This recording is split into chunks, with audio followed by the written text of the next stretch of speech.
Hey guys, in this video I'm going to show you how to use export persona in Affinity Studio.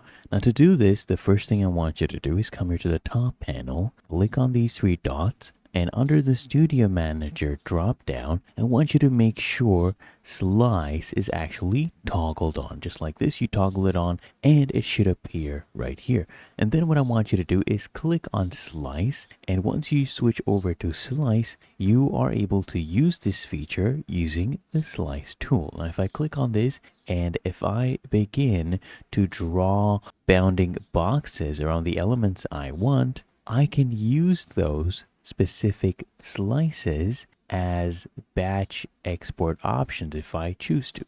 And that is how you can export personas using this tool. Now once you're done making your slices, all you need to do is go ahead and select that specific slice, choose your file format you want to export as for each one, and once you're ready, just click on export slices just like that. Then after that, you can select a folder where you want to do this, and then just click on export, and then you should find them exported just like this. Really that easy. If you found this helpful, make sure you smash that like button and subscribe to the channel. It really helps me out as well.